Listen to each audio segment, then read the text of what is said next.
Wow, Chef, ang salit sa kitchen mo. Paskong-pasko na. Mga decorations, oh. At sure ako na masarap na naman yung matitikman naming pagkain ngayon.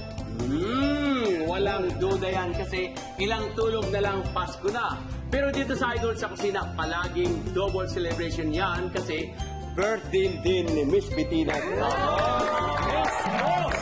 Araw ng Pasko! Talaga, ha?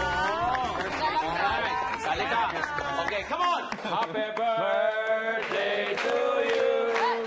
Happy birthday to you! Happy birthday, happy birthday, happy birthday to you! Gumaganon ba yan? Sandali lang. Fireworks ata yan eh. Dito sabog yan.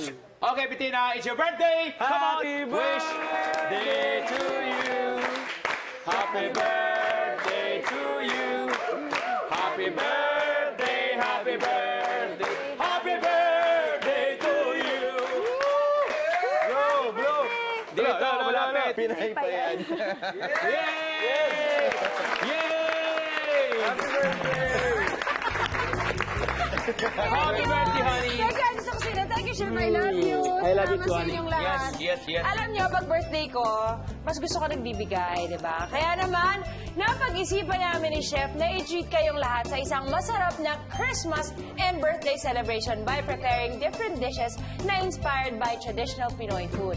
At ang daming makikisalo sa atin kasi nandito ang stars ng Usapang Real Love na sina Mikoy Morales, Ana San Agustin, and J.R. Celia. Welcome to Idol sa Kusina.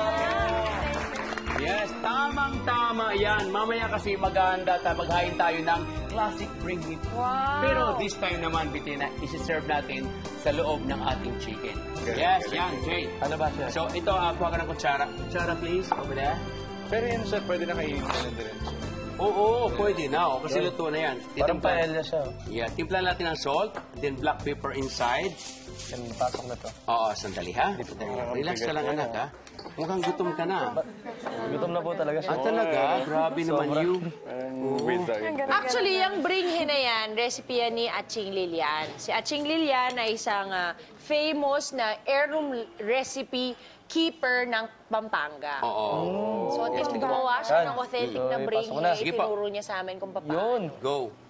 Pasok. Actually, niluto natin in advance by saute onion, garlic, and then may Malagkit chorizo de rice. Bilbao, a little bit of pork na chunk, and then gata. No?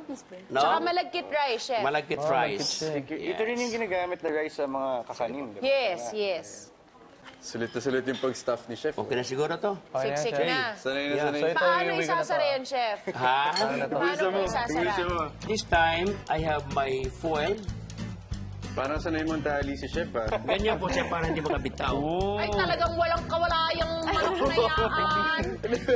Hindi na makakatakbo yan. Paano natin lulutuin yan, chef? Ano lang, pot roast ang tawag nito. Pot roast Pot roast. ang luto natin. Okay na Marami. po. Tama na po. Yan. Ganyan lang, konti lang. Pwede na nilagay rin agad. Rekta na. So, unahin natin ay ganito. Para hindi siya masunog kaagad, ganito. Unahin natin ang Nakadapa siya. nakadapa. Kasi mamaya-maya, pagka naluto na yan, So kung bibilot nakaganon na siya yan siya. kanina, lalagay mo siya nakaganon. Ayan. Nakayuko Takpan lang natin. Yun na yun. Yun na yun! Yun na yan. Yes! Madali naman.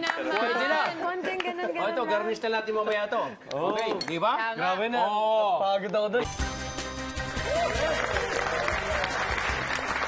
Well, titina ko lang yung chicken titina. Yes, please. Wow! Nilagyan Ang ko rin siya bango ng na. green and red bell pepper at saka yung apple para garnish ko lang. Nice. Para gumanda lang siya kanina.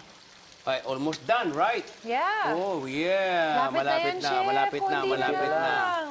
Yes! Malapit na Konti ito, pa Bettina. ready rin. Ako rin. Ready na rin ako. Take ko na rin yung aking chicken. I have my apple.